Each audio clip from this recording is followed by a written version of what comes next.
Chapter 13, Your Subconscious and the Wonders of Sleep. Yawns spend about 8 out of every 24 hours, or 1/3 of your entire life, in sleep. This is an inexorable law of life. This also applies to the animal and vegetable kingdoms. Sleep is a divine law, and many answers to our problems come to us when we are sound asleep upon the bed. Many people have advocated the theory that you get tired during the day, that you go to sleep to rest the body, and that a reparative process takes place while you sleep. Nothing rests in sleep. Your heart, lungs, and all your vital organs function while you are asleep. If you eat prior to sleep, the food is digested and assimilated. Also, your skin secretes perspiration, and your nails and hair continue to grow. Your subconscious mind never rests or sleeps. It is always active, controlling all your vital forces. The healing process takes place more rapidly while you are asleep, as there is no interference from your conscious mind. Remarkable answers are given to you while you are asleep. Why we sleep. Dr. John Bigelow, a famous research authority on sleep, demonstrated that at night while asleep you receive impressions showing that the nerves of the eyes, ears, nose, and taste buds are active during sleep, and also that the nerves of your brain are quite active.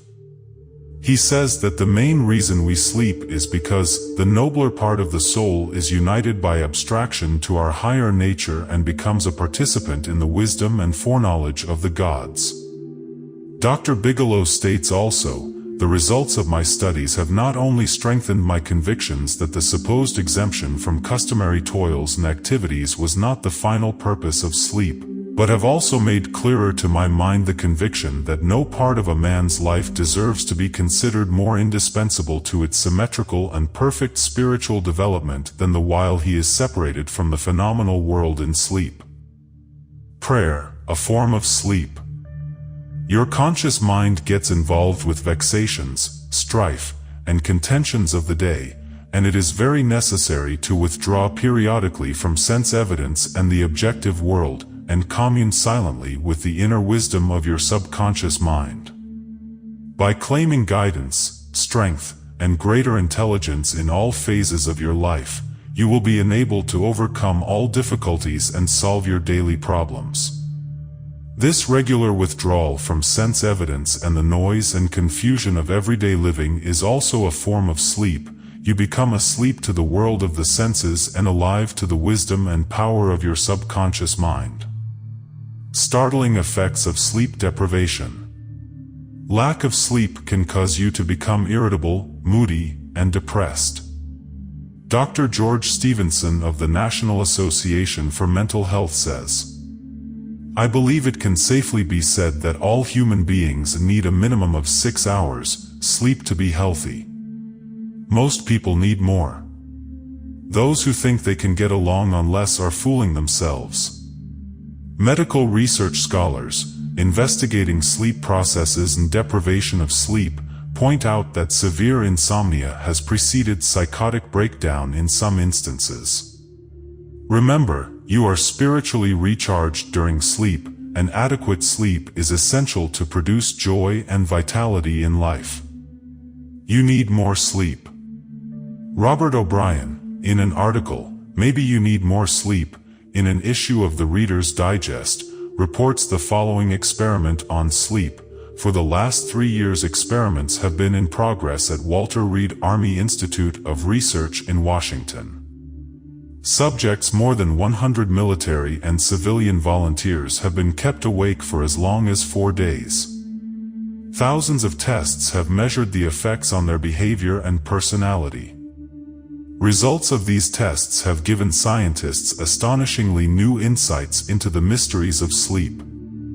They now know that the tired brain apparently craves sleep so hungrily that it will sacrifice anything to get it. After only a few hours of sleep loss, fleeting stolen naps called lapses, or micro-sleep, occurred at the rate of 3 or 4 an hour. As in real sleep, eyelids drooped, heartbeat slowed. Each lapse lasted just a fraction of a second. Sometimes the lapses were periods of blankness, sometimes they were filled with images, wisps of dreams. As hours of sleep loss mounted, the lapses took place more often and lasted longer, perhaps 2 or 3 seconds. Even if the subjects had been piloting an airliner in a thunderstorm, they still couldn't have resisted micro-sleeps for those few priceless seconds. And it can happen to you, as many who have fallen asleep at the wheel of a car can testify. Another startling effect of sleep deprivation was its attack on human memory and perception. Many sleep-deprived subjects were unable to retain information long enough to relate it to the task they were supposed to perform. They were totally befuddled in situations requiring them to hold several factors in mind and act on them, as a pilot must when he skillfully integrates wind direction, air speed, altitude, and glide path to make a safe landing. Sleep brings counsel. A young lady in Los Angeles who listens to my morning radio talks told me that she had been offered a lucrative position in New York City at twice her present salary. She was wondering whether to accept or not and prayed prior to sleep as follows: "The creative intelligence of my subconscious mind knows what is best for me. Its tendency is always lifeward, and it reveals to me the right decision which blesses me and all concerned. I give thanks for the answer which I know will come to me." She repeated this simple prayer over and over again as a lullaby prior to sleep, and in the morning she had a persistent feeling that she should not accept the offer. She rejected the offer, and subsequent events verified her inward sense of knowing, because the company went bankrupt in a few months following their offer of employment to her. The conscious mind may be correct on the facts objectively known, but the intuitive faculty of her subconscious mind saw the failure of the concern in question, and prompted her accordingly. Saved from certain disaster. I will illustrate how the wisdom of your subconscious mind can instruct you and protect you relative to your request for right action as you go to sleep. Many years ago, before the Second World War, I was offered a very lucrative assignment in the Orient, and I prayed for guidance and the right decision as follows: "Infinite intelligence within me knows all things, and the right decision is revealed to me in divine order. I will recognize the answer when it comes." I repeated this simple prayer over and over again as a lullaby prior to sleep, and in a dream came the vivid realization of things to come 3 years hence. An old friend appeared in the dream and said, "Read these headlines, do not go." The headlines of the newspaper which appeared in the dream related to war and the attack on Pearl Harbor. Occasionally, the writer dreams literally. The aforementioned dream was undoubtedly a dramatization of the subconscious mind which projected a person whom I trusted and respected. To some, a warning may come in the form of a mother who appears in a dream. She tells the person not to go here or there, and the reason for the warning. Your subconscious mind is all-wise. It knows all things. Oftentimes it will speak to you only in a voice that your conscious mind will immediately accept as true. Sometimes your subconscious will warn you in a voice which sounds like that of your mother or some loved one, which may cause you to stop on the street, and you find, if you had gone another foot, a falling object from a window might have struck you on the head. My subconscious mind is one with the universal subconscious, and it knew the Japanese were planning a war, and it also knew when the war would start. Dr. Ryan, director of the Department of Psychology at Duke University, has gathered together a vast amount of evidence showing that a great number of people all over the world see events before they happen, and in many instances are, therefore, able to avoid the tragic event which was foreseen vividly in a dream. The dream which I had showed clearly the headlines in the New York Times about 3 years prior to the tragedy of Pearl Harbor. In consequence of this dream, I immediately canceled the trip as I felt a subconscious compulsion to do so. 3 years later, the Second World War proved the truth of the inner voice of intuition. Your future is in your subconscious mind. Remember that the future, the result of your habitual thinking, is already in your mind except when you change it through prayer. The future of a country, likewise, is in the collective subconscious of the people of that nation. There is nothing strange in the dream I had wherein I saw the headlines of the New York newspapers long before the war began. The war had already taken place in mind, and all the plans of attack were already engraved on that great recording instrument, the subconscious mind or collective unconscious of the universal mind. Tomorrow's events are in your subconscious mind, so are next week's and next month's, and they may be seen by a highly psychic or clairvoyant person. No disaster or tragedy can happen to you if you decide to pray. Nothing is predetermined or foreordained. Your mental attitude, the way you think, feel, and believe determines your destiny. You can, through scientific prayer, which is explained in a previous chapter, mold, fashion, and create your own future. Whatsoever a man soweth, that shall he also reap. A cat nap nets him $15,000. One of my students mailed me a newspaper clipping 3 or 4 years ago about a man called Ray Hammerstrom, a roller at the steel works in Pittsburgh operated by Jones and Laughlin Steel Corporation. He received $15,000 for his dream. According to the article, the engineers could not fix a faulty switch in a newly installed bar mill which controlled the delivery of straight bars to the cooling beds. The engineers worked on the switch about 11 or 12 times to no avail. Hammerstrom thought a lot about the problem and tried to figure out a new design which might work. Nothing worked. One afternoon he lay down for a nap, and prior to sleep he began to think about the answer to the switch problem. He had a dream in which a perfect design for the switch was portrayed. When he awoke, he sketched his new design according to the outline of his dream. This visionary cat nap won Hammerstrom a check for $15,000, the largest award the firm ever gave an employee for a new idea.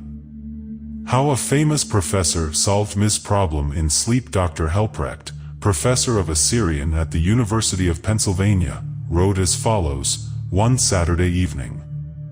I had been wearying myself, in the vain attempt to decipher 2 SMAE fragments of agate which were supposed to belong to the finger rings of some Babylonians.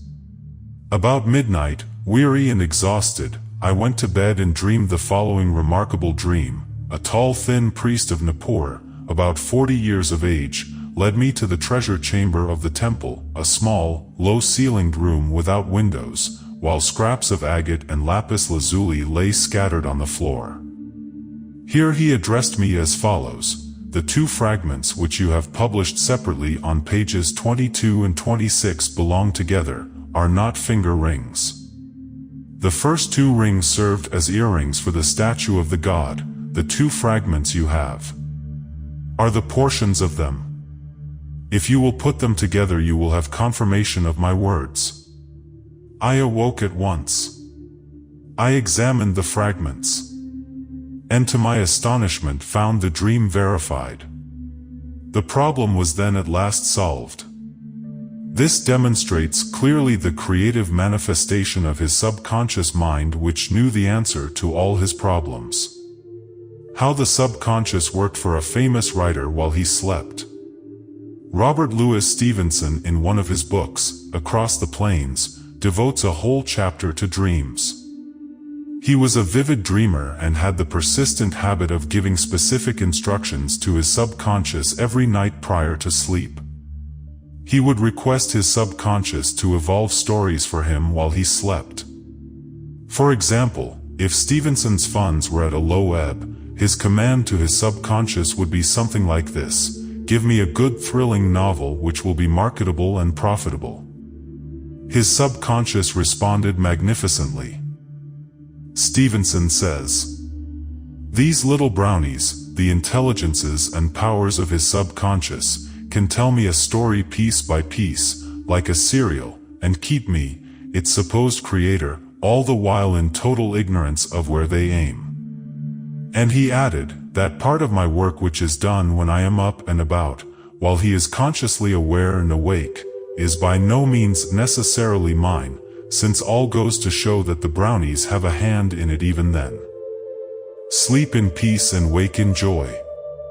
To those who suffer from insomnia, you will find the following prayer very effective. Repeat it slowly, quietly, and lovingly prior to sleep. My toes are relaxed, my ankles are relaxed, my abdominal muscles are relaxed, my heart and lungs are relaxed, my hands and arms are relaxed, my neck is relaxed, my brain is relaxed, my face is relaxed, my eyes are relaxed, my whole mind and body are relaxed. I fully and freely forgive everyone, and I sincerely wish for them harmony, health, peace, and all the blessings of life. I am at peace, I am poised, serene, and calm. I rest in security and in peace. A great stillness steals over me, and a great calm quiets my whole being as I realize the divine presence within me. I know that the realization of life and love heals me. I wrap myself in the mantle of love and fall asleep filled with goodwill for all. Throughout the night peace remains with me, and in the morning I shall be filled with life and love. A circle of love is drawn around me. I will fear no evil, for thou art with me. I sleep in peace, I wake in joy, and in him I live, move, and have my being. Summary of your aids to the wonders of sleep. 1. If you are worried that you will not wake up on time, suggest to your subconscious mind prior to sleep the exact time you wish to arise, and it will awaken you. It needs no clock. Do the same thing with all problems. There is nothing too hard for your subconscious. 2. Your subconscious never sleeps. It is always on the job. It controls all your vital functions. Forgive yourself and everyone else before you go to sleep, and healing will take place much more rapidly.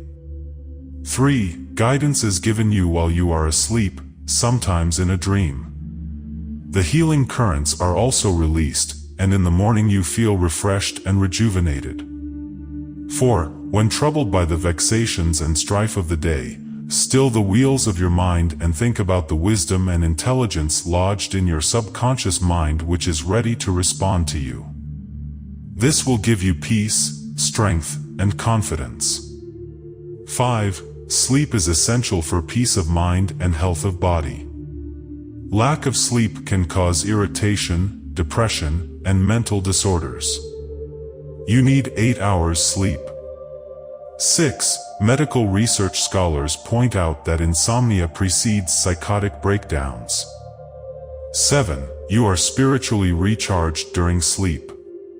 Adequate sleep is essential for joy and vitality in life. 8. Your tired brain craves sleep so hungrily that it will sacrifice anything to get it. Many who have fallen asleep at the wheel of an automobile can testify to this.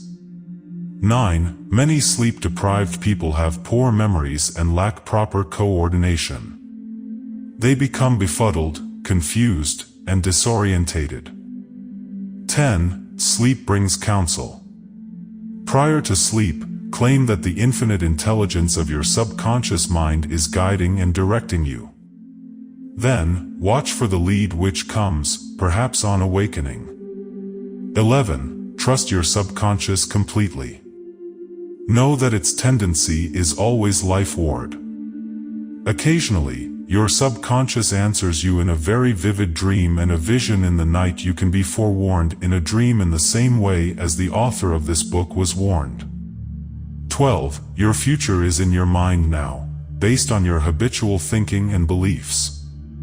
Claim infinite intelligence leads and guides you, and that all good is yours, and your future will be wonderful. Believe it and accept it. Expect the best, and invariably the best will come to you. 13. If you are writing a novel, play, or book, or are working on an invention, speak to your subconscious mind at night and claim boldly that its wisdom, intelligence, and power are guiding, directing, and revealing to you the ideal play, novel, book, or revealing the perfect solution, whatever it may be. Wonders will happen as you pray this way. Chapter 14: Your Subconscious Mind and Marital Problems. Ignorance of the functions and powers of the mind is the cause of all marital trouble. Friction between husband and wife can be solved by each using the law of mind correctly. By praying together, they stay together. The contemplation of divine ideals, the study of the laws of life, the mutual agreement on a common purpose and plan, and the enjoyment of personal freedom bring about that harmonious marriage, that wedded bliss, that sense of oneness where the two become one. The best time to prevent divorce is before marriage. It is not wrong to try to get out of a very bad situation. But why get into the bad situation in the first place? Would it not be better to give attention to the real cause of marital problems, in other words, to really get at the root of the matter involved? As with all other problems of men and women, the problems of divorce, separation, annulment, and endless litigation are directly traceable to lack of knowledge of the working and interrelationship of the conscious and subconscious mind. The meaning of marriage. Marriage to be real must first be on a spiritual basis. It must be of the heart, and the heart is the chalice of love. Honesty, sincerity, kindness, and integrity are also forms of love. Each partner should be perfectly honest and sincere with the other. It is not a true marriage when a man marries a woman for her money, social position, or to lift his ego, because this indicates a lack of sincerity, honesty, and true love. Such a marriage is a farce, a sham, and a masquerade.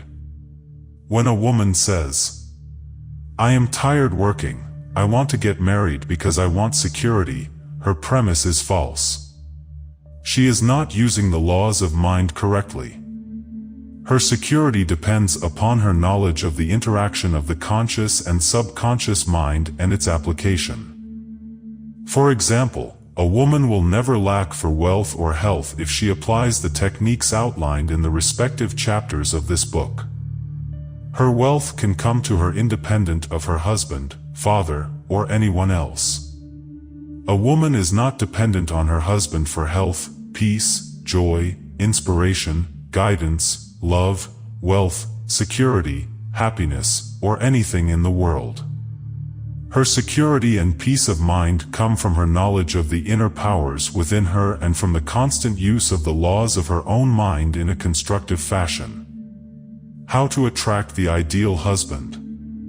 You are now acquainted with the way your subconscious mind works. You know that whatever you impress upon it will be experienced in your world. Begin now to impress your subconscious mind with the qualities and characteristics you desire in a man. The following is an excellent technique. Sit down at night in your armchair, close your eyes, let go, relax the body, become very quiet, passive, and receptive. Talk to your subconscious mind and say to it, "I am now attracting a man into my experience who is honest, sincere, loyal, faithful, peaceful, happy, and prosperous. These qualities which I admire are sinking down into my subconscious mind now. As I dwell upon these characteristics, they become a part of me and are embodied subconsciously. I know there is an irresistible law of attraction and that I attract to me a man according to my subconscious belief. I attract that which I feel to be true in my subconscious mind. I know I can contribute to his peace and happiness. He loves my ideals, and I love his ideals. He does not want to make me over, neither do I want to make him over. There is mutual love, freedom, and respect. Practice this process of impregnating your subconscious mind. Then, you will have the joy of attracting to you a man possessing the qualities and characteristics you mentally dwelt upon. Your subconscious intelligence will open up a pathway, whereby both of you will meet, according to the irresistible and changeless flow of your own subconscious mind. Have a keen desire to give the best that is in you of love, devotion, and cooperation. Be receptive to this gift of love which you have given to your subconscious mind.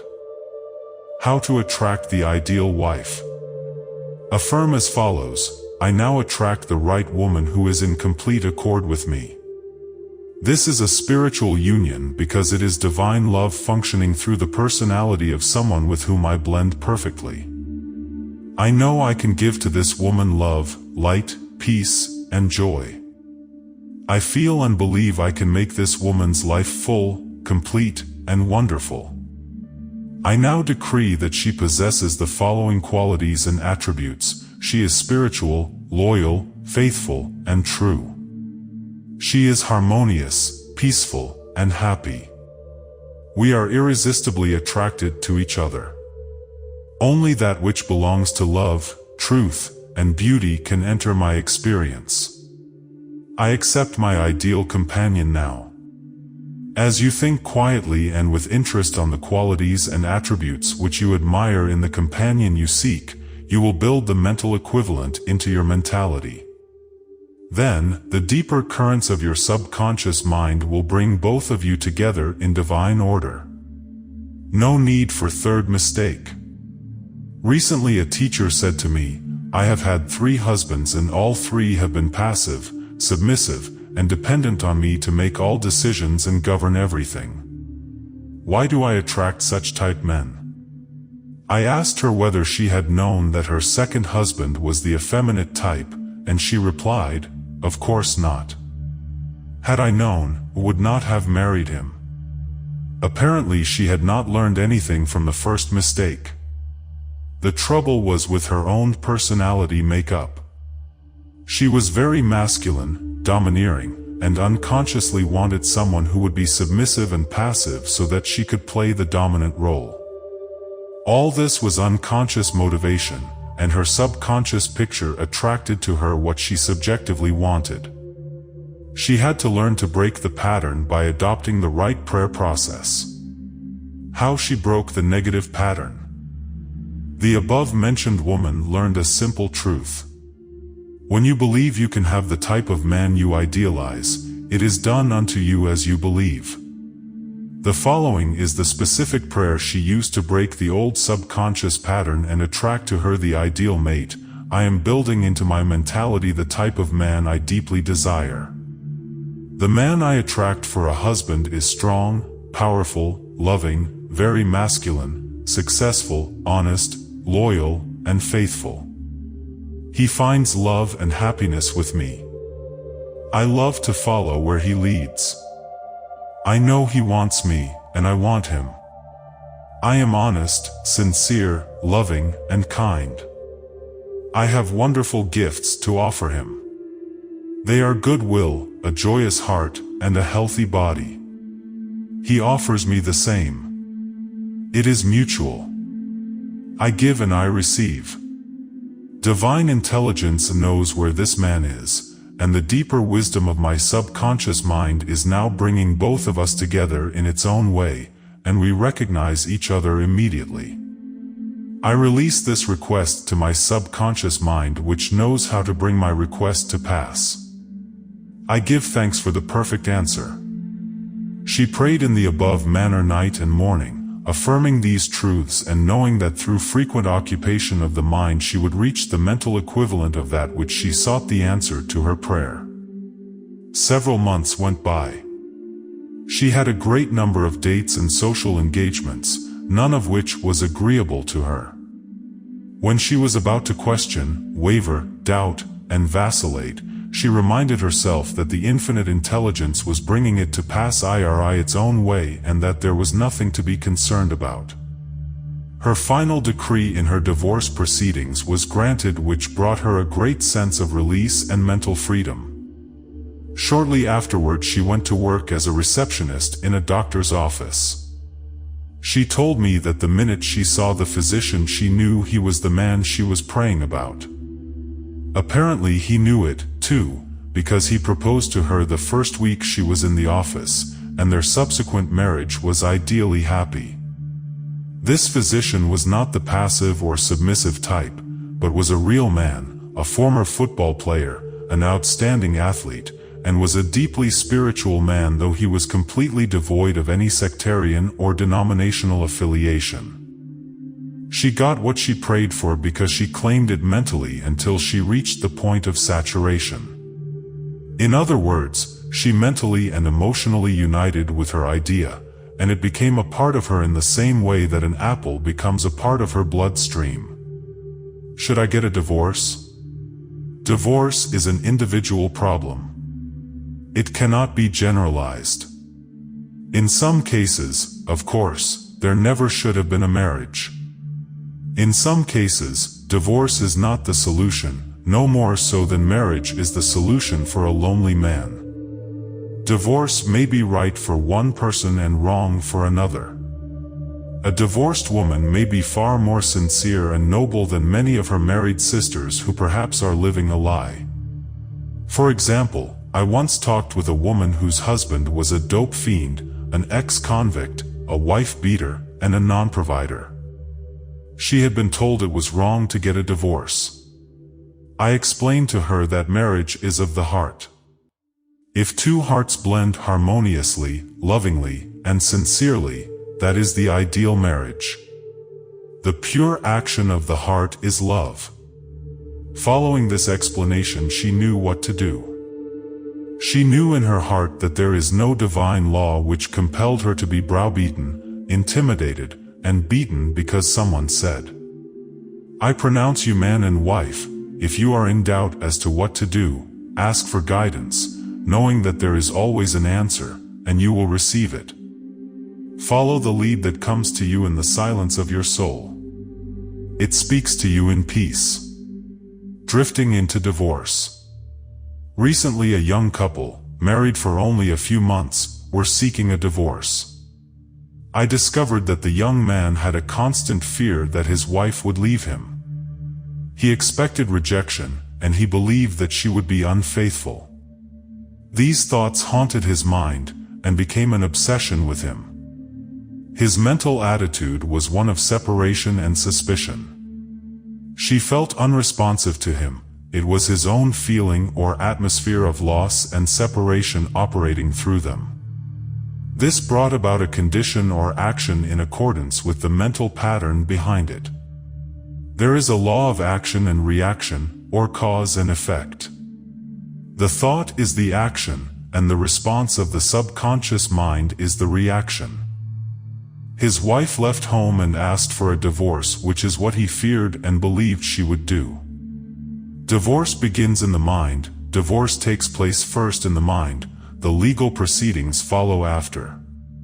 These two young people were full of resentment, fear, suspicion, and anger. These attitudes weaken, exhaust, and debilitate the whole being. They learned that hate divides and that love unites. They began to realize what they had been doing with their minds. Neither one of them knew the law of mental action, and they were misusing their minds and bringing on chaos and misery. These two people went back together at my suggestion and experimented with prayer therapy. They began to radiate love, peace, and goodwill to each other. Each one practiced radiating harmony, health, peace, and love to the other, and they alternated in the reading of the Psalms every night. Their marriage is growing more beautiful every day. The nagging wife. Many times the reason the wife nags is because she gets no attention. Oftentimes, it is a craving for love and affection. Give your wife attention, and show your appreciation. Praise and exalt all her many good points. There is also the nagging type of woman who wants to make the man conform to her particular pattern. This is about the quickest way in the world to get rid of a man. The wife and the husband must cease being scavengers, always looking at the petty faults or errors in each other. Let each give attention and praise for the constructive and wonderful qualities in the other. The brooding husband. If a man begins to brood, grows morbid against his wife because of the things she said or did, he is, psychologically speaking, committing adultery. One of the meanings of adultery is idolatry, giving attention to or uniting mentally with that which is negative and destructive. When a man is silently resenting his wife and is full of hostility toward her, he is unfaithful. He is not faithful to his marriage vows, which are to love, cherish, and honor her all the days of his life. The man who is brooding, bitter, and resentful can swallow his sharp remarks, abate his anger, and he can go to great lengths to be considerate, kind, and courteous. He can deftly skirt the differences. Through praise and mental effort, he can get out of the habit of antagonism. Then, he will be able to get along better, not only with his wife, but with business associates also. Assume the harmonious state, and eventually you will find peace and harmony. The great mistake. A great mistake is to discuss your marital problems or difficulties with neighbors and relatives. Suppose, for example, a wife says to the neighbor, "John never gives me any money. He treats my mother abominably, drinks to excess, and is constantly abusive and insulting." Now, this wife is degrading and belittling her husband in the eyes of all the neighbors and relatives. He no longer appears as the ideal husband to them. Never discuss your marital problems with anyone except a trained counselor. Why cause numerous people to think negatively of your marriage? Moreover, as you discuss and dwell upon these shortcomings of your husband, you are actually creating these states within yourself. Who is thinking and feeling it? You are. As you think and feel, so are you. Relatives will usually give you the wrong advice. It is usually biased and prejudiced because it is not given in an impersonal way.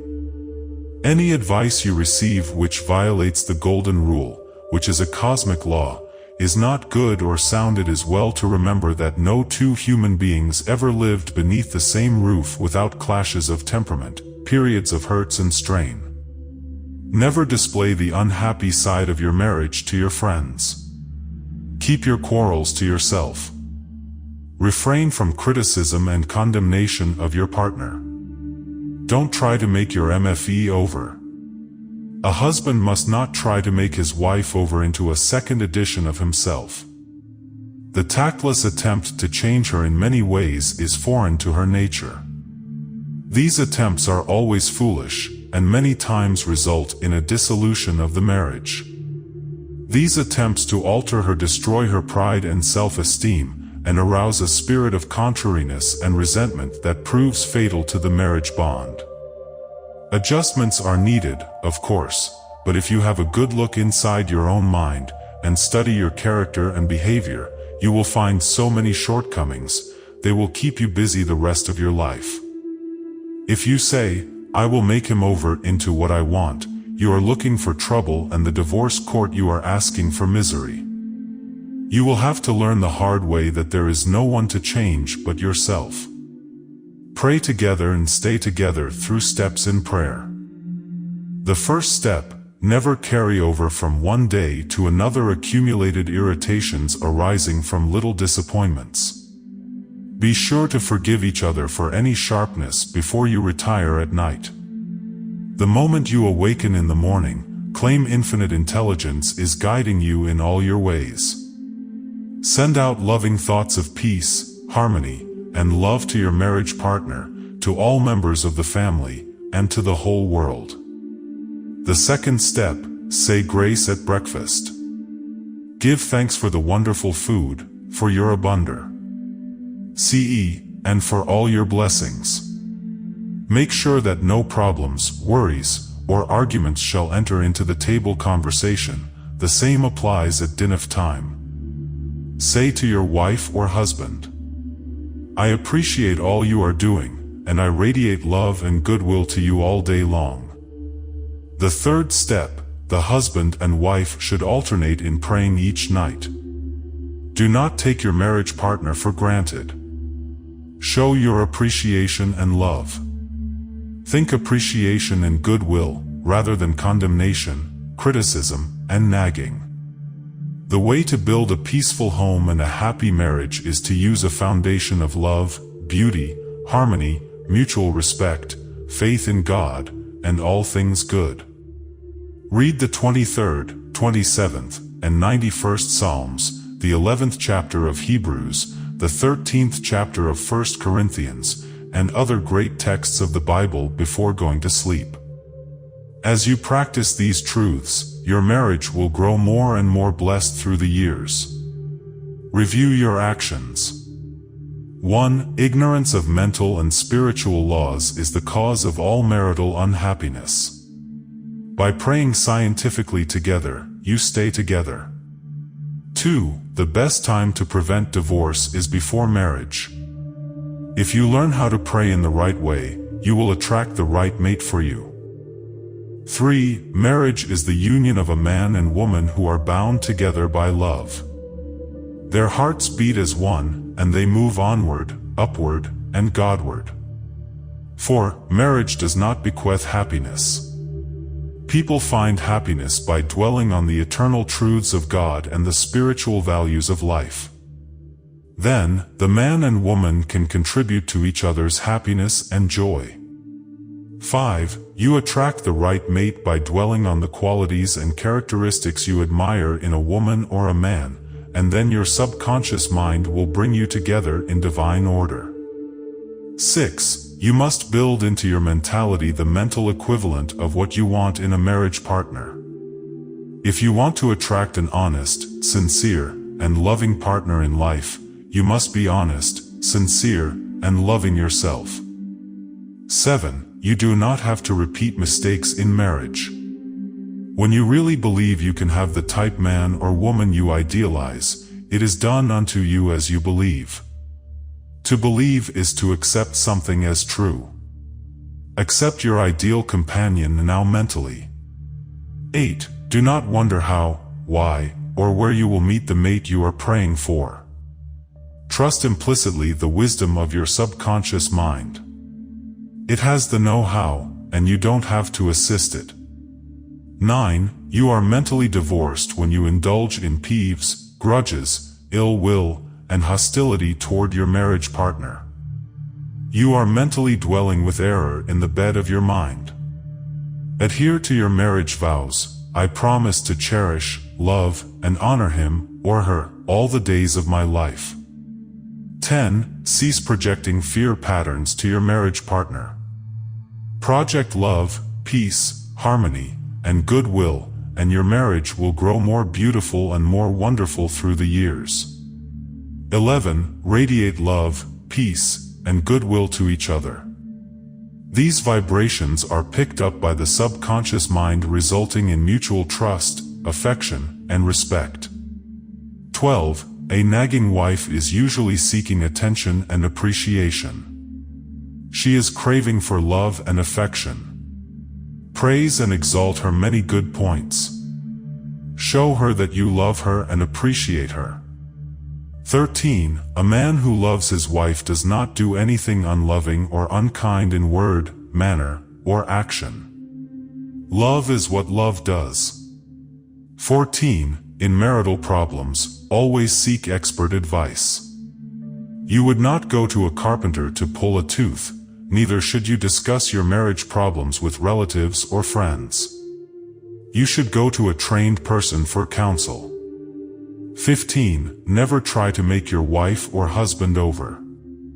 These attempts are always foolish and tend to destroy the pride and self-esteem of the other. Moreover, it arouses a spirit of resentment that proves fatal to the marriage bond. Cease trying to make the other a second edition of yourself. 16. Pray together and you will stay together. Scientific prayer solves all problems. Mentally picture your wife as she ought to be, joyous, happy, healthy, and beautiful. See your husband as he ought to be, strong, powerful, loving, harmonious, and kind. Maintain this mental picture, and you will experience the marriage made in heaven, which is harmony and peace. Chapter 15: Your Subconscious Mind and Your Happiness. William James, father of American psychology, said that the greatest discovery of the 19th century was not in the realm of physical science. The greatest discovery was the power of the subconscious touched by faith. In every human being is that limitless reservoir of power which can overcome any problem in the world. True and lasting happiness will come into your life the day you get the clear realization that you can overcome any weakness, the day you realize that your subconscious can solve your problems, heal your body, and prosper you beyond your fondest dream. You might have felt very happy when your child was born, when you got married, when you graduated from college, or when you won a great victory or a prize. You might have been very happy when you became engaged to the loveliest girl or the most handsome man. You could go on and list innumerable experiences which have made you happy. However, no matter how marvelous these experiences are, they do not give real lasting happiness. They are transitory. The book of Proverbs gives the answer: whosoever trusteth in the Lord, happy is he.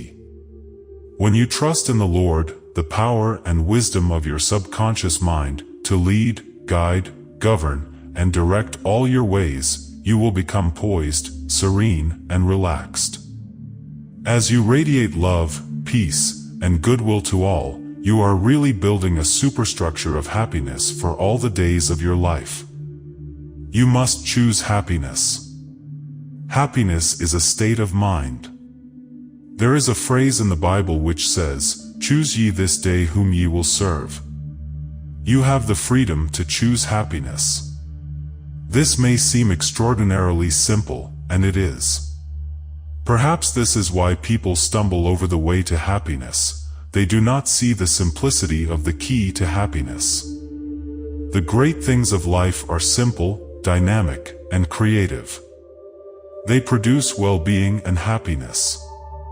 St. Paul reveals to you how you can think your way into a life of dynamic power and happiness in these words: "Finally, brethren, whatsoever things are true, whatsoever things are honest, whatsoever things are just, whatsoever things are pure, whatsoever things are lovely, whatsoever things are of good report, if there be any virtue, and if there be any praise, think on these things."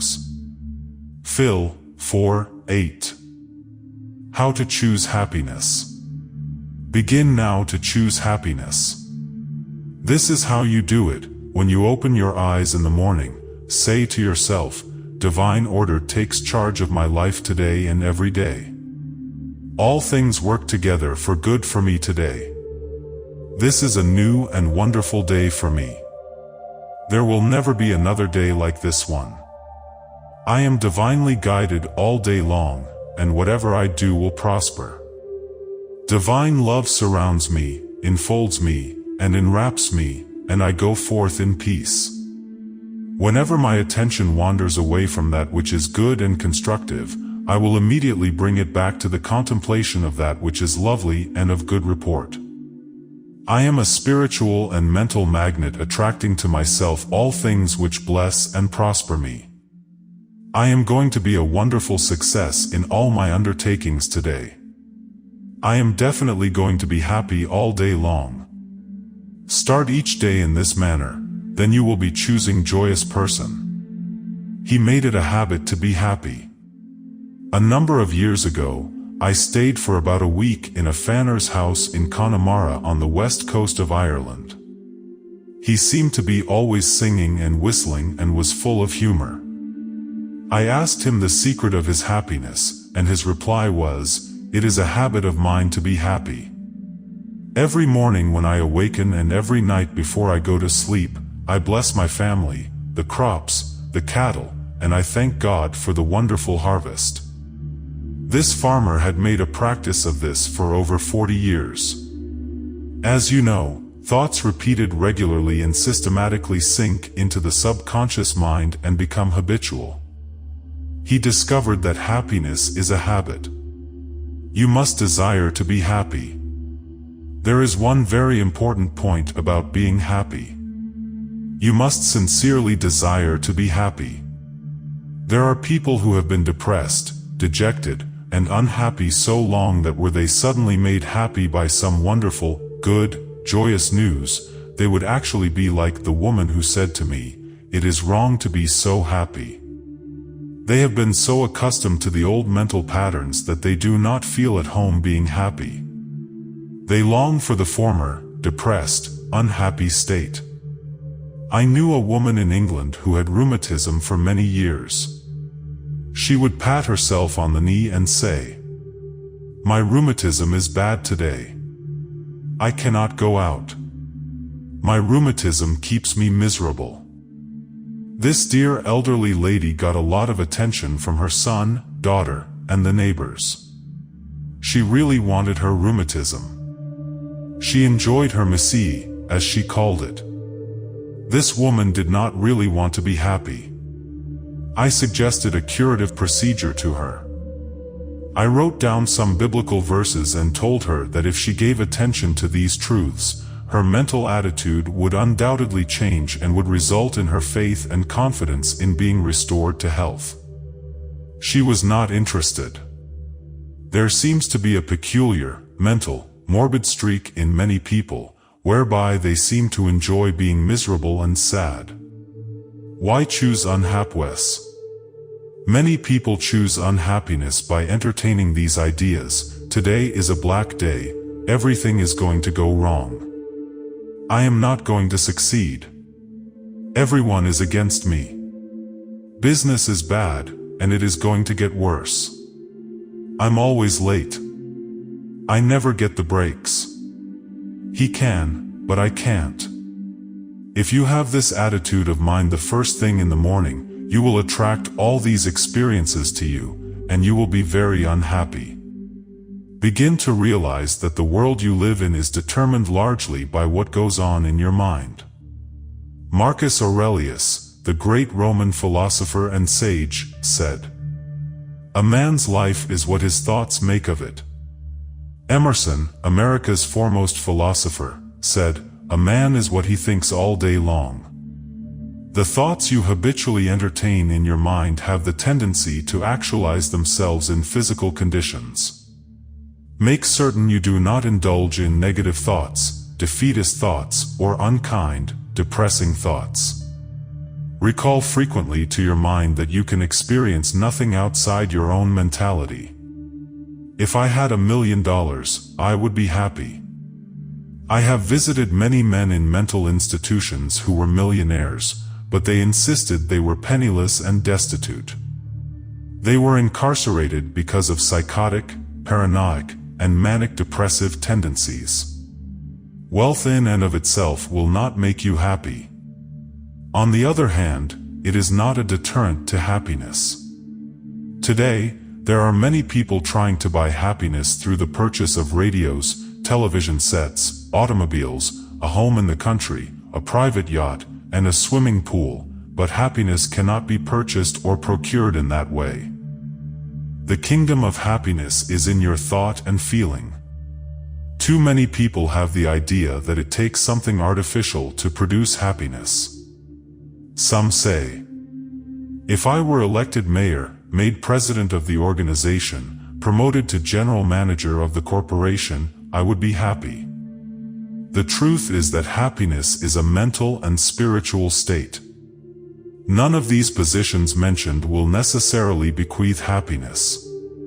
Your strength, joy, and happiness consist in finding out the law of divine order and right action lodged in your subconscious mind and by applying these principles in all phases of your life.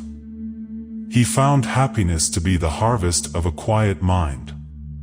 Lecturing in San Francisco some years ago, I interviewed a man who was very unhappy and dejected over the way his business was going.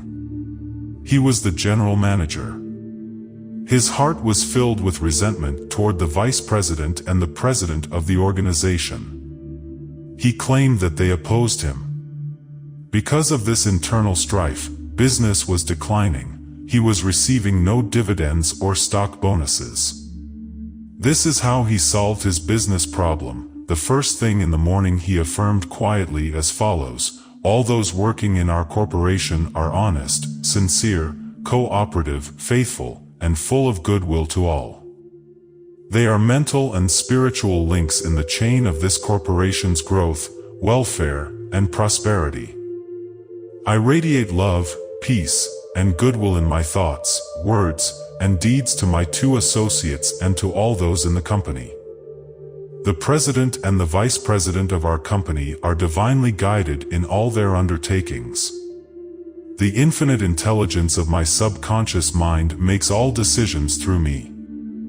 There is only right action in all our business transactions and in our relationship with each other. I send the messengers of peace, love, and goodwill before me to the office. Peace and harmony reign supreme in the minds and hearts of all those in the company, including myself. I now go forth into a new day, full of faith, confidence, and trust. This business executive repeated the above meditation slowly 3 times in the morning, feeling the truth of what he affirmed. When fearful or angry thoughts came into his mind during the day, he would say to himself, "Peace, harmony, and poise govern my mind at all times." As he continued disciplining his mind in this manner, all the harmful thoughts ceased to come, and peace came into his mind. He reaped the harvest subsequently. He wrote me to the effect that at the end of about 2 weeks of reordering his mind, the president and the vice president called him into the office, praised his operations and his new constructive ideas, and remarked how fortunate they were in having him as general manager. He was very happy in discovering that man finds happiness within himself. The block or stump is not really there. I read a newspaper article some years ago which told about a horse who had shied when he came to a stump on the road. Subsequently, every time the horse came to that same stump, he shied. The fanner dug the stump out, burned it, and leveled the old road. Yet, for 25 years, every time the horse passed the place where the former stump was, he shied. The horse was shying at the memory of a stump. There is no block to your happiness save in your own thought life and mental imagery. Are fear or worry holding you back? Fear is a thought in your mind. You can dig it up this very moment by supplanting it with faith in success, achievement, and victory over all problems. I knew a man who failed in business. He said to me, "I made mistakes. I've learned a lot. I am going back into business, and I will be a tremendous success." He faced up to that stump in his mind. He did not whine or complain, but he tore up the stump of failure, and through believing in his inner powers to back him up, he banished all fear thoughts and old depressions. Believe in yourself, and you will succeed and be happy. The happiest people. The happiest man is he who constantly brings forth and practices what is best in him. Happiness and virtue complement each other. The best are not only the happiest, but the happiest are usually the best in the art of living life successfully. God is the highest and best in you. Express more of God's love, light, truth, and beauty, and you will become one of the happiest persons in the world today. Epictetus, the Greek Stoic philosopher, said, "There is but one way to tranquility of mind and happiness. Let this, therefore, be always ready at hand with thee, both when thou wakest early in the morning, and all the day long, and when thou goest late to sleep, to account no external things thine own, but commit all these to God." Summary of steps to happiness. 1. William James said that the greatest discovery of the 19th century was the power of the subconscious mind touched by faith. 2. There is tremendous power within you. Happiness will come to you when you acquire a sublime confidence in this power. Then, you will make your dreams come true. 3. you can rise victorious over any defeat and realize the cherished desires of your heart through the marvelous power of your subconscious mind. This is the meaning of whosoever trusteth in the Lord, spiritual laws of the subconscious mind, happy is he. 4. You must choose happiness. Happiness is a habit. It is a good habit to ponder often on whatsoever things are true, whatsoever things are honest, whatsoever things are just, whatsoever things are pure, whatsoever things are lovely, whatsoever things are of good report, if there be any virtue, and if there be any praise, think on these things. Phil 4:8. 5. When you open your eyes in the morning, say to yourself, I choose happiness today. I choose success today. I choose right action today.